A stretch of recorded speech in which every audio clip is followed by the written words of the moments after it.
Hey guys, welcome back to the channel. Today we are comparing the American Express Platinum card to the Chase Sapphire Reserve card. And we do get a lot of questions about this, don't we? Yeah, these are the two cards that kind of go against each other, and most people want to get one or the other. So we're going to break it down for you which one makes the most sense for people who travel. And when we talk about the Amex Platinum, keep in mind there also is an Amex Platinum business card, which you can get. They are pretty similar as far as a value proposition, so just keep that in mind. But we're going to refer to the Amex Platinum, the regular one, in this video. Now, we do have both cards. That's what we need to say up front. We each have one of them, and so we're looking at this from a real-world perspective. We've had them both for over a year, and we're going to tell you which one we use, which one we get the most benefit out of, and which one we're thinking about possibly getting rid of at the end of this year. So we're going to start with the Amex Platinum card, and the annual fee of $695 does seem a little high, right, when you look at it, right? That is the first thing that startles people when we talk about the Amex Platinum, is that $695 yearly fee seems super high. And people always say, oh, it's totally worth it. You can do this, this, and this. But what does that really look like in real world use? So here's the benefits that you get from the Amex Platinum, and we're going to break it down by dollar amount. Now, some of these benefits, they seem like they're worth a certain amount, but if it wasn't something you were already going to do or purchase, we're going to discount that because it really isn't the same value in that case. So first of all, they give you a digital entertainment credit of $240. Now, this one we use very easily. We could use more of these easily. So we fully value that at $240. Absolutely. That's an easy one to use up. We have a variety of streaming services that we subscribe to for the different things that we want to watch. And this actually makes it all free. If they gave us more, we would use it too. Second one that we use is the Saks Fifth Avenue credit. That is $100 per year, and we use that every year as well. Yeah, and that they split up between, the first 6 months of the year and the second 6 months of the year. So you get $50 for, January through June, and then July to the end of the year, you get another $50. And that one's great because you can do online orders for that one too. So we don't lose the value in that one while we're out of the country. You can place an online order, no problem, and you don't waste that one. Next one is going to be the Uber Cash credit of $200, but we only value this at about $100 because it is only good in the United States and we're not always there. So when we are there, we do definitely use it, but we're going to give that about half of its value. Yeah, because for the other half of the time, we don't use it. And it does expire each month. It's only from the beginning of the month to the end of the month. You get a little message alert that notification that tells you that you've got your credit. That's on the first of every month. And then they do send you a reminder if you haven't used it, which I get a lot of reminders because I don't use it when I'm out of the country because of, currency conversions and things like that. Then you have a $200 airline incidental credit. This is not like for your ticket, but this is for baggage fees, seat fees, things like that. Again, we don't always use this full $200 credit in the year, but when you fly as much as we do, you will probably use half of it up, so we value that at about $100. And then the next one is a $200 prepaid hotel credit with very specific hotels, and there's a whole lot of rules into what you can and can't do. Again, we totally wouldn't have stayed probably in those particular hotels, but they do give us some value because it is 2 free nights when you redeem those. Usually in the Asia markets you can do it for free. So we're going to only value that as well at about $100. And then another one is the Clear Plus credit. They say it's a $189 value. We probably wouldn't sign up for that though. No, it's not something that we would have signed up for because it's not available at all the places, and just the fact that we don't enter the U.S. that many times, and you can't use it outside the U.S. So for us, we would only use it maybe 1 or 2 times in the year. when we're moving around the U.S. because we usually move around the U.S. by train. Yeah, so we value that at $50. That actually may be a little bit high, but that's kind of what we value that at. So you add all that up, and the total perk credit that you're getting is $690. Now the annual fee, if you remember, was $695. So we're basically paying $5 for the card and all these additional benefits that we're now about to tell you about. The first one is usually you get a very sizable welcome offer of Amex points, and that's amazing because we do use those points to fly free business class on different airlines, and we've been using them to fly around Asia. We do have a link to both of these cards in the description.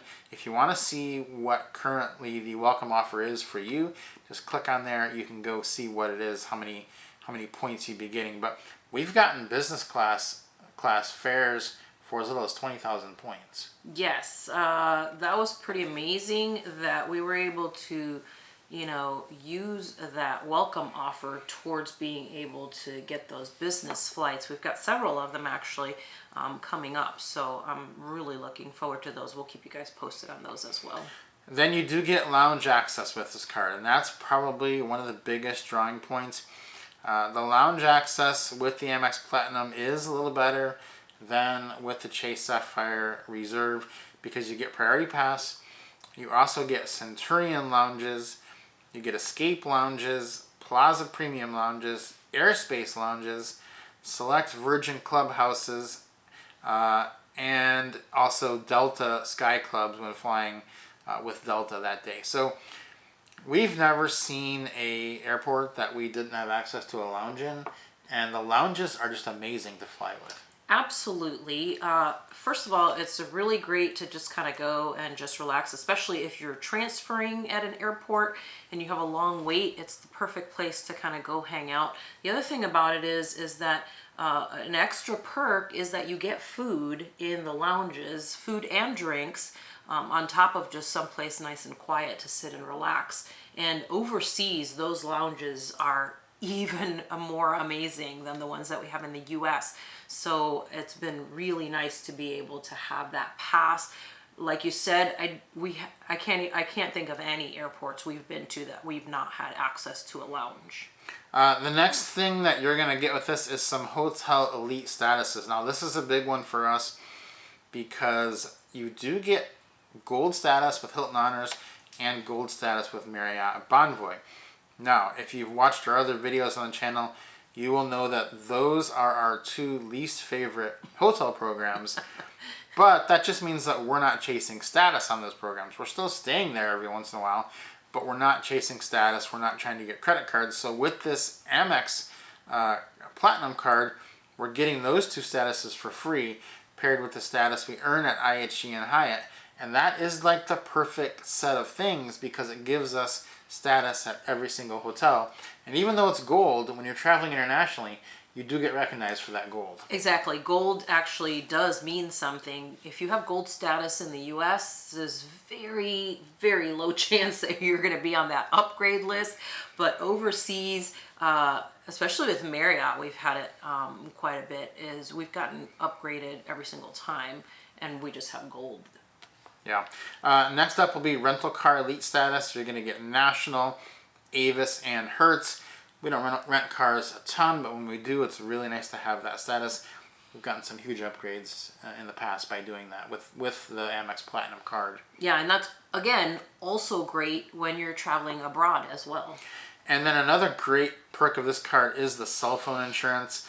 What this means is that if you pay for your cell phone bill with this card, you will be you'll have that phone. All the phones that you're paying for will be insured up to $800 in coverage, up to 2 times per year with a $50 deductible. So that's pretty great because a lot of times I want you to buy this kind of cell phone coverage. You're like, should I buy it? Should I not? You don't have to buy it if you have the Amex Platinum. Just put your cell phone bill on the card and your phone is protected. So for the extra $5 you're paying, you're getting a ton of value. You're getting the generous welcome offer that you can use for business flights, or using the extensive lounge access. You're getting the extra hotel statuses, extra rental car statuses, cell phone protection, and a host of other smaller perks that we don't have time to mention here. So that's pretty great value.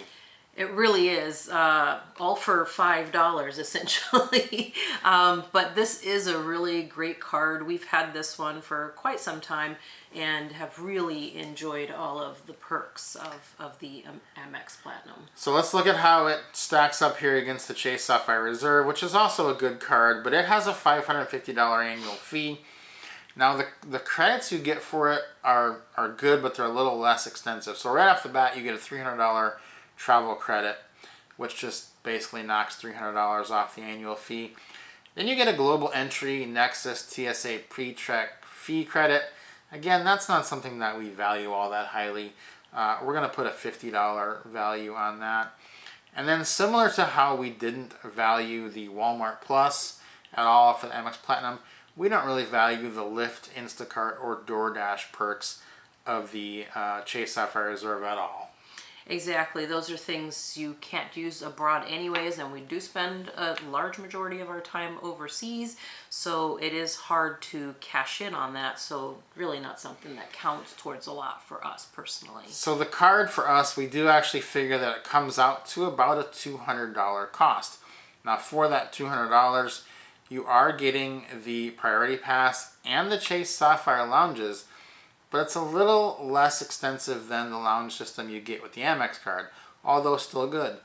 For rental cars, you do get Avis and National, but you don't get Hertz, which you also get on the Amex Platinum, and you don't get any of the hotel statuses. You also usually get a little bit lower of a welcome offer, and you do get some purchase protections thrown in there. So as you can see, the benefits to the Chase Sapphire Reserve are a little bit less than the Amex Platinum. Now I will say that the one reason that people point to get the Chase Sapphire Reserve over the Amex Platinum is because it does earn 3x points on travel and dining, and we have earned a lot of points over the years paying for travel and dining with the Chase Sapphire Reserve card. So in some instances, that can be a good thing. Exactly.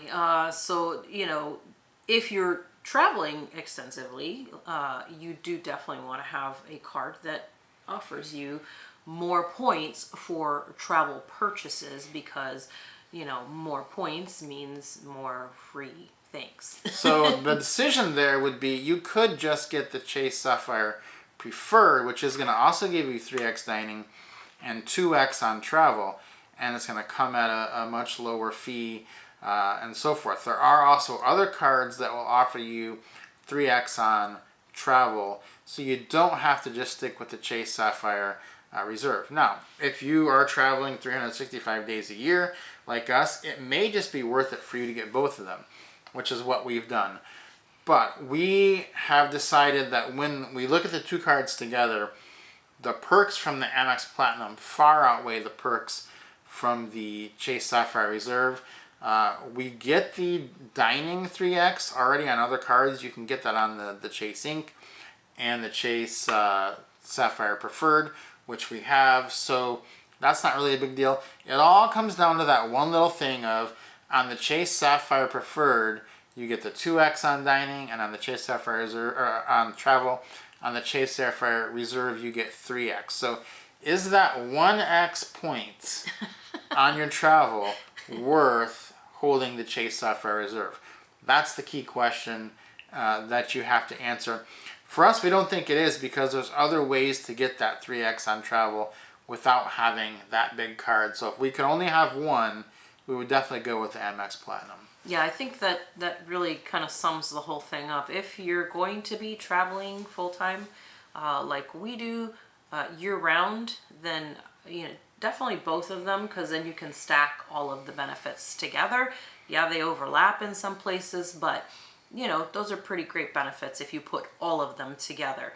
But if, like you said, you're just going to be doing some trips throughout the year and you're looking for one over the other, a lot of people, these are the two cards that they compare against each other. It really does, I think, make a ton of sense to go ahead and go for the Amex Platinum. Yeah, there are a lot of little differentiators that go the Amex Platinum way for us. And one of them, honestly, is the welcome offer. Go check that out right now. Click through, see what it is for you. It's normally a little bit bigger on the Amex than on the Chase, so that could be enough to push it. Because they're pretty close. They're pretty close, but we think that the Amex Platinum is the better way to go. Yeah, so hopefully this will help you make your decision between these cards. Guys, if you have any questions about these, leave those down in the comments for us, and we'll see you guys next time.